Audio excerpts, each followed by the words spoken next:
Something someone was asking me about yesterday on basically what do you do from here? And so I want to talk about how do you structure your next ideas given the information that you've currently got. And this is trading in a nutshell. There is a constant sort of task of trying to ask yourself, what info have I currently got and what does that now mean in terms of a trade opportunity? So let's have a little look at the bund yesterday, and what we'll go on to is also how this then led to the big drop that we got this morning and why we did get such a drop. This was a situation that we got in the bund. Decent move down on Friday over payrolls. Monday fills out the volume. That made a fair bit of sense and closes reasonably weak. So we've got scope to go down. We've also got an inside day. So early on, your first thoughts on the day would be, right, inside day, can we get a break? And so what we're looking at here is by 10:30, how do you structure your next trade ideas? So we've got a bit of a bias and we've been given a direction by the market. The inside day has broken. We couldn't get inside yesterday's value. Inside day's broken. We've started to trade down. We've started to put in more volume lower down. This creates a market that is tilted towards the downside. So first up, we're always looking at sort of bigger picture. What's the general idea that we've got? Inside day broken. We stay bearish. As long as we're below that inside day break and outside of the initial balance, this market still remains bearish. Good. So that's going to be sort of your overarching view on your structure of your next trade. Also, the main target, previous day's low, and then a move back onto the top of this range has not yet been achieved. That's 97s down here, and then 91s down here. So that is your main target, and we've still not got there. So you can see where you'd be looking to try and find yourself a trade. So now it's a case of, okay, that's the potential and the scope of what we've got. What have we got at the minute that tells us this could be on, that gives us a trade? So this is where you then start going, okay, what's my next trade scenario from here? By this point, like I say, we're approaching around about 10:30. Volume is starting dropping off a little bit. You can see that we're below the average, the little blue tracking line that I've just drawn over there. And Delta's not really going anywhere. So the aggression of this selling has not been great so far. This has been another relatively steady move. Yes, we got a fair bit of aggression on this move. We saw volume ticking up above average. We saw Delta dropping off. This is all good. They're good signs of a move down. Now the market needs to act on this. And to start with, it does. You get a bounce. We trade back up towards the 30s, giving you the chance to sell the inside day once more. So back up here around 30s. That gives you the chance to sell it again. And we drop. This is now the point. And where I say about structuring your next trades, this is the point where we should go from here. We've come off, we broke the inside day, we tested it back and found more sellers, also coincide with a VWAP as well. This is looking good. This market should be heading down now. So in terms of structuring your next trade, you've got a couple of things to be considering. Because we're in lower volume, this might take a little bit of time to materialize, and you're looking now for a bit of structure. You've got the obvious point, which is to sell it on the break. Now for that, you need to have an idea of how this trade's going to look. You'd want to see, as we start moving down, Delta falling, volume picking up. You'd want to see the market greater energy as we start getting into those lows.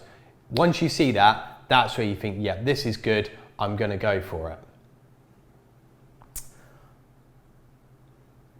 We don't get that in the end, and I'll come on to that in a minute.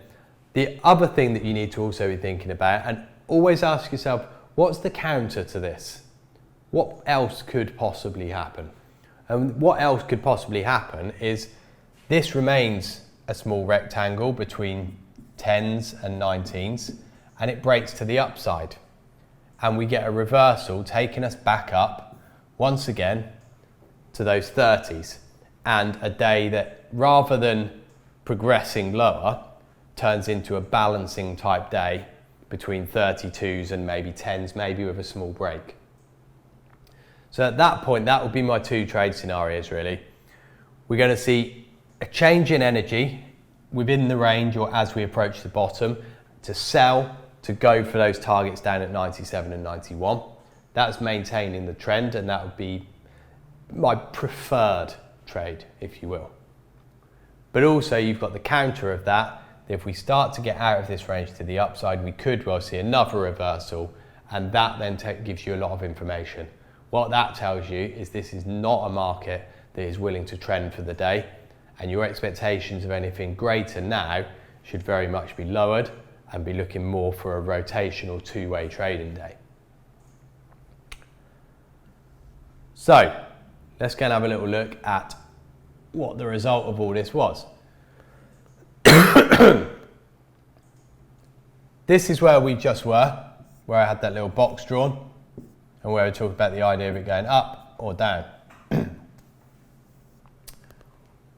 And what we got was the move to the upside.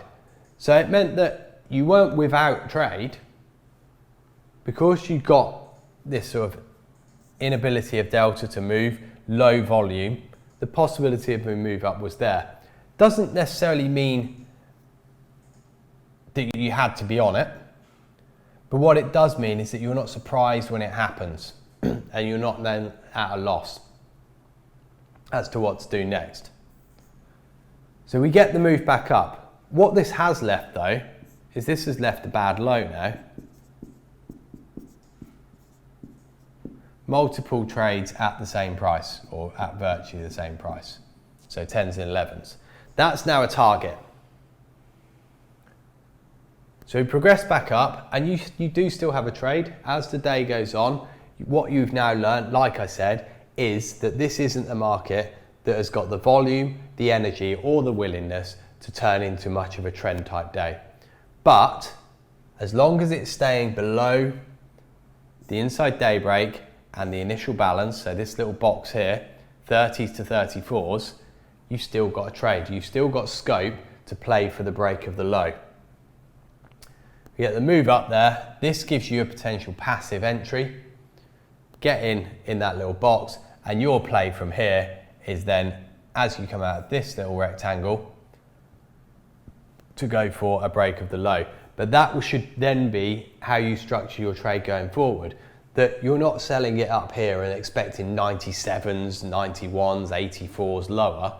You're selling it up there thinking back down the range, somewhere around the 16s, and then break of 10s, you should be happy with that trade. So that then gives you a sense of where the next trade's likely to be coming from, what you're going to be looking for next to be doing. So it's all about sort of taking the info that you're getting as the market generates it, and that adjusting what you're going to be looking for on your next trade. What this is also helping you with though, is what comes next. And I'll move on now and go and have a little look at what happened this morning. So that was a few trades that could have been taken yesterday. How did this impact on today's moves? Well, first up, just quickly looking at this at the moment, or as you're here, bad low. Doesn't break it and create any kind of tail to the downside either. So we're still getting more bad lows in the bund. This is a sign of an incomplete move. Also, with the inside day break, we've still not yet got out of the range of Friday. So you've still got two candles within the bigger candle. There's still scope for this to fall. There are still buyers who have bought it, preventing this drop, and consolidated on the Monday, that are happy with this. There are also sellers that feel like they haven't completed the move and will want to be selling it to finish the move off. So we come in this morning. What's happened? Well, previous day was incomplete in that with the inside day break, we couldn't break out of the wider Friday range. So that move's incomplete. What you've also got is a lot of positioning in this whole area up here. Everyone long up here is going to be looking back down at this range here and saying to themselves, and move back into that, I'm not so keen on a long anymore and I might want to come out. So there's a lot of people who are all inclined to come out in the same area because none of these positions got unwound yesterday. We didn't break the 97s. Now, coming into the morning, you get a gap. What the gap does is it means that anyone who was thinking, I'm going to get out as we break 97s, hasn't had that opportunity. The market's gapped past them. So if they want to get out, they've now got to get out at lower prices. Market starts to progress lower quickly, back inside the 91s. Now we're starting to get a lot more positions that need to come out. But also on top of that, everyone who wanted to sell through here, looking for it to get into this range and move through, has missed the boat. So now they're going to come in as well and try and sell. So you've got two different reasons that people are going to rush to sell this market. You've got one last chance, and that comes at the origin of this breakout and on the high volume. That was down at 74s. That was your last chance for a buy. And those who saw my comment on the members chat saying that I don't expect it necessarily to be too quick through there. I'm sorry, don't expect it necessarily to bounce from there. Saw the reaction pretty much as I said it, that it got there and dropped straight the way through. And the reason for the not expecting too much is if people are going to start panicking out, that's the final point that they're going to give up on it. And that's then where this next leg of the move came. And the move, I'll show you it, I've got it on a video in a moment. Very, very fast. Doesn't give a great deal of bounce back either, doesn't give a great deal of opportunities. And it's a very, very good example of a liquidation move in a low liquidity environment. Because this is still pre-cash, there's very few people there to offer the liquidity. If you're long, you need a bid to sell into to get out. Because it's pre-cash, there's a lot less bids there, and those bids are more inclined to pull quicker. Yeah, there's less people, and if they find they're getting hit quickly, they're not going to hang around and wait to keep getting hit. So this is why you then get this big flush down. Low liquidity environment, a lot of people with two very good reasons to chase the selling, either those trying to get out of longs or shorts trying to execute the trade they didn't get the chance to do yesterday, creates this very, very fast move down. I'll show you it just now.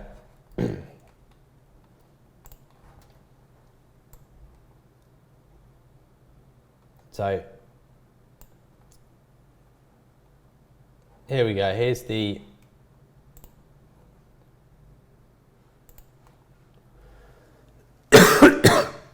here's the move coming. This is at 7:45 today, and you'll see it, 74s, remember, is the level that we're looking for. This is the last chance to buy. And watch how it trades. As we trade down, finds it reasonably easy to sell, sort of 100, bid disappears, offered very quickly. And again, 500 to chase down, so 300 into 74, offered very easily again.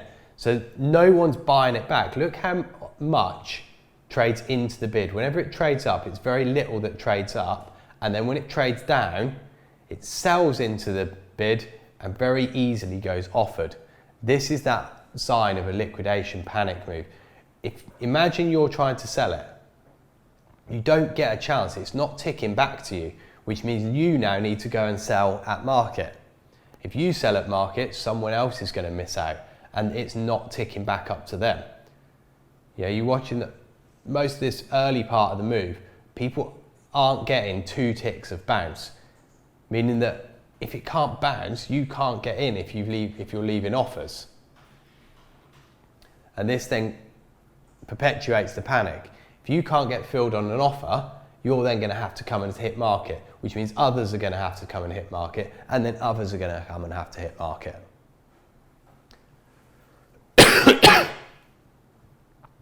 And this is then how the move starts to progress. No ability to bounce. 74s are taken out very smoothly. We're now at a situation where there's very little else to be looking for. 53s to 48s is going to be the next area, and then right the way down towards 32s would be the final point. But really, it's the way it trades that tells you whether you should be getting out of this or not the levels that you're looking for. When people start to panic and chase the selling down, the levels don't matter. If you've got to sell, people will sell it, and they will sell it to whatever bid is there, not looking specifically at levels. So it's in now, once again, down towards 58. Little skip back up, 2-3 ticks here. This is one of the biggest bounces that you get. But once again, then nothing trades into 61s. 61s do trade 62s. 61 offered nice and easy. 60s offered very easy. And then bang, bang, bang, down through a few prices. Now, once again, people have thought, right, that's as good as we're going to get, quick sell it. And now the pace really picks up. This is now we're really getting into the panicky phase. Only 175 traded to take 55s offered. Pace keeps on going. We're seeing no let up now. So tick off the low, 2 ticks off the low, and down once more. There was your first little sign of a let up though. We bounced 38s to 44 in an instant. This is where you might start thinking about coming out, because the way that it's dropped has changed. This has been very, very quick. Remember, this is a 3-minute drop to take out nearly 40 ticks in 3 minutes, pre-cash in the bund. Not something that's likely to sustain, but you have to look at the price action. You have to look at how the market turns to give you the chance to go long, not, well, it's dropped to here, let's try and buy it. It's dropped to here, let's try and buy it. If this panic's big enough, this could have kept on going down to the 20s, 10s, even further. But once you've had that quick bounce from 38s to 44s, you notice we can't get back down to 43s. Once that's happening, that's showing you that this market perhaps has found at least a short-term low. Doesn't mean for the rest of the day we can't keep on going. And 54s was your reference point, 53s, 4s was your reference point on the way down. It was this high volume node, so the highest volume of this entire range. And then we get low volume above it. So if you want a chance to sell, here's your sell opportunity around about the 54s. Looking then for a much more steady progression as the cash session comes in. But the main bit I wanted to highlight for you here was the panic type move. When this happens pre-cash, particularly when this move hasn't completed and then gaps down, everyone who needs to trade to complete that move gets forced to, and they panic into the trade. That's why we got this fast flush down, and that's why you're looking at the first bounce that then manages to sustain a bid potentially is the end of that move. So, an example of a liquidation move. We don't see these majorly often, but when you do get them, they are replicable. I've got a couple of other examples of this kind of thing happening.